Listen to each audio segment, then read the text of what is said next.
இந்தியாவுக்கும் ஆஸ்திரேலியாவுக்கு இடையிலான 3வது டெஸ்ட் போட்டியில் 3வது நாள் அலெக்ஸ் கேரி ஆரம்பத்திலே ஒரு பவுண்டரி அடிச்சு அவரோட 50 கம்ப்ளீட் பண்ணார். மும்ராவோட பவுலிங் தாங்க முடியாமல் ஸ்டார்க் அவரோட விக்கெட் கொடுத்துட்டு போனார். அந்த விக்கெட்டை சேர்த்து மும்ரா அந்த இன்னிங்ஸில் மொத்தம் 6 விக்கெட் எடுத்திருக்காரு. நல்லா விளையாண்டுக்கு இந்த அலெக்ஸ் கேரி இன்னொரு பக்கம் விக்கெட்டுகளை பார்த்துட்டு அவரும் பிக் செட்டாக ட்ரை பண்ணி அவரோட விக்கெட் கொடுத்துருவாரு.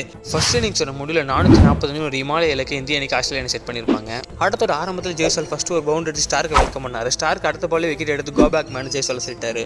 ஒரு பக்கம் கேஎல் நல்லா ப்ளே பண்ண அடுத்து வந்து சுப்மன் கில் டிஃபென்ஸாக ட்ரை பண்ணும்போது ஸ்லிப்பில் ஒரு அற்புதமான கேட்ச் மிச்சல் மார்க்ஸ் பிடிச்சிருவாரு. அடுத்து வந்து விராட் கோலி ஆராஷ்டிரமில் போட்டாலே அவுட் ஆயிரும் சொல்லிட்டு அவுட் ஆகிட்டு போக ரிஷப் பண்ட் கேஎல் ராகுல் டீசெண்டாக ப்ளே பண்ணிட்டு இருக்கும்போது கமின்ஸோட பால் ரிஷப் பண்ட் அவர் விக்கெட் கொடுத்துட்டு போயிடுவாரு. இதுக்கப்புறம் இந்தியா யாரா காப்பாற்றோன்னு நினைக்கும் போது வந்தான் பார் அருணாச்சலம் மாதிரி மழை வந்துருச்சு. மழையும் ரொம்ப நேரம் பேசிட்டு இருந்துச்சு. ஒரேடியாக மழையை விட்டுச்சு. மழை விட்டதுக்கப்புறம் 2 ஓவர் மட்டும் போகலான்னு சொல்லி அம்பேர்ஸ்லாம் கால் பண்ணும்போது லேத்தர் லைனும் டிராவிஸ் ஹெட்டும் ஆளுக்கு ஒரு ஓவர் போட்டிருப்பாங்க.